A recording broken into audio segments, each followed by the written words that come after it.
Buen día. Nuestro grupo va a hablar sobre la contaminación del agua. Mi nombre es Jorge Luis Fandiño y voy a darles una breve introducción acerca del agua. La calidad del agua potable es una cuestión que preocupa a nivel mundial por sus daños a la salud, ya que es un factor de riesgo de infecciones. De acuerdo con la ONU, el 3.1%, es decir, 2.2 millones de personas, mueren a causa del consumo de agua insalubre. La falta de infraestructuras sanitarias en los países con agua contaminada es el principal problema.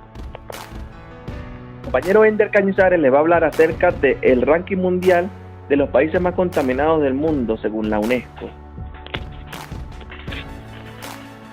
No podemos pensar en una vida saludable sin un consumo diario de agua.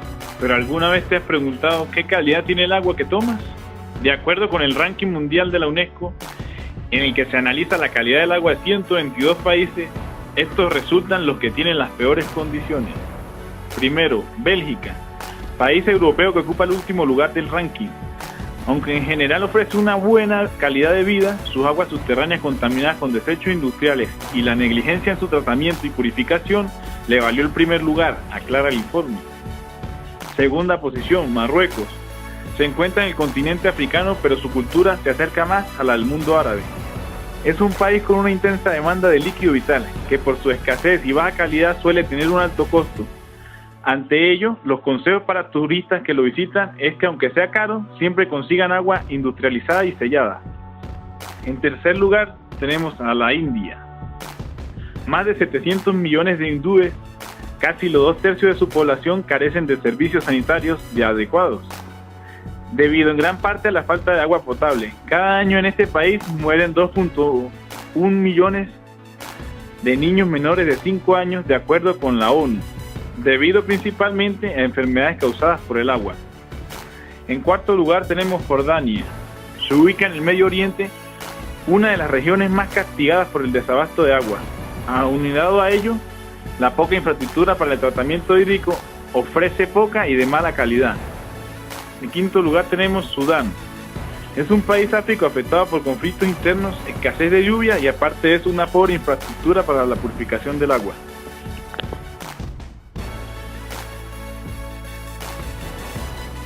Cabe destacar también que las aguas en Venezuela tienen su composición química alterada, de tal manera que ya no reúnen las condiciones generales para algunos o para el conjunto de usos que está destinado en su estado natural. El organismo encargado de todo en cuanto se refiere al ambiente en nuestro país es llamado expertos del Ministerio del Ambiente y los Recursos Naturales. Algunas causas de la contaminación de las aguas en Venezuela son las siguientes. En primer lugar tenemos la descarga de los desechos industriales y domésticos en ríos, lagos y mares.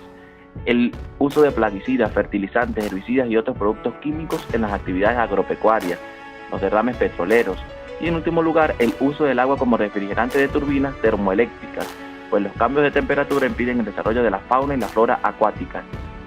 Los estudios que realizan los organismos encargados del mantenimiento del saneamiento ambiental han determinado que las regiones y zonas en las cuales incide más la contaminación del agua son las siguientes: los ríos Guaire y Tuy, el lago de Valencia y los ríos tributarios, los valles de los ríos Tocuyo y Aroa, los ríos Unare, Neverí, Manzanares, Guarapiche y sus afluentes, y el lago de Maracaibo.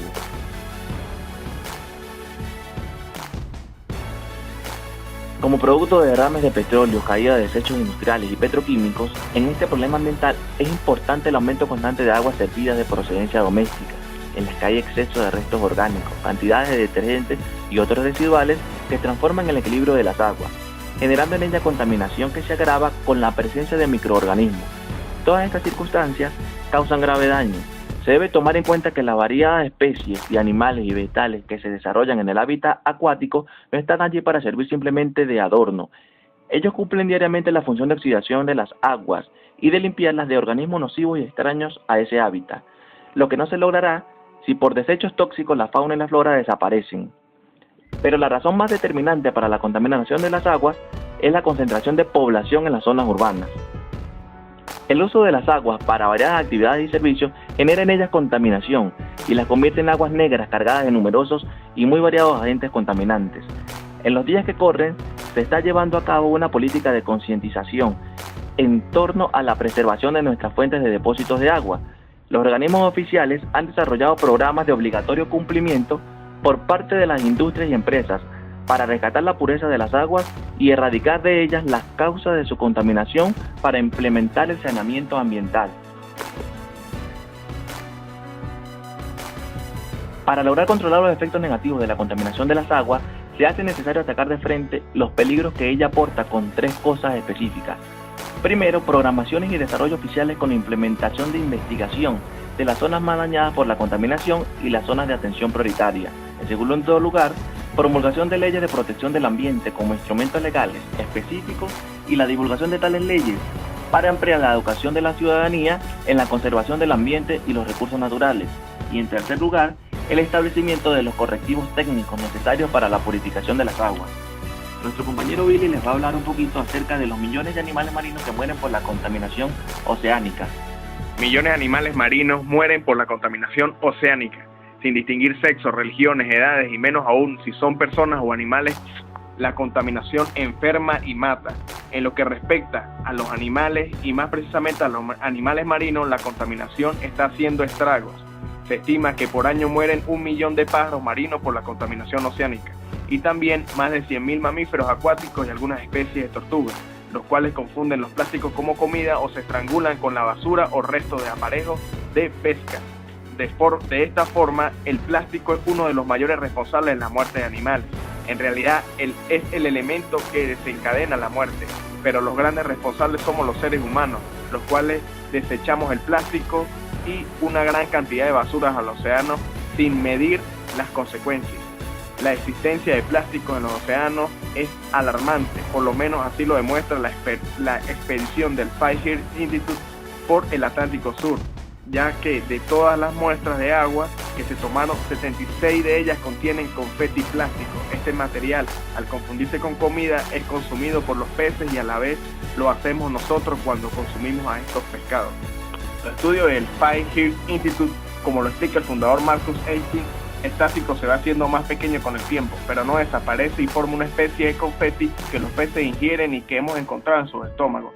En cada una de las muestras de agua en 5.400 kilómetros y 28 días de travesía aparece el confeti plástico. Es más, Marcus repara que en el 80% de la basura oceánica procede del tratamiento inadecuado o inexistente de residuos desde tierra.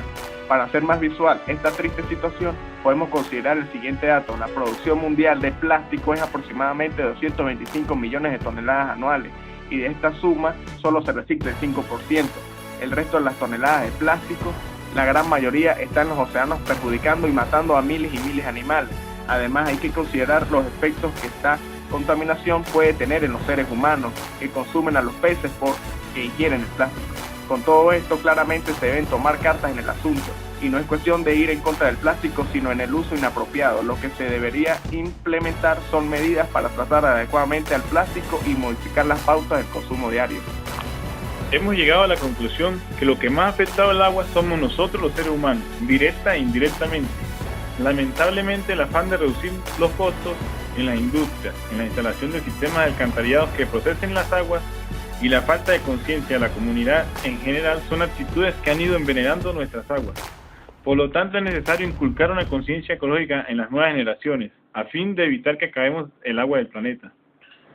También se concluye que la contaminación del agua se debe al crecimiento demográfico, desarrollo industrial y urbanístico. Estos 3 factores evolucionan rápidamente y se dan uno tras otro. Debemos recordar que el agua es el elemento fundamental de la vida, pues donde hay agua se pueden desarrollar diferentes formas de vida. Dada su importancia, merece toda nuestra atención para crear una cultura del cuidado del agua, pues aunque el agua nunca se acabará, el agua potable sí se puede acabar. Muchas gracias por escucharnos.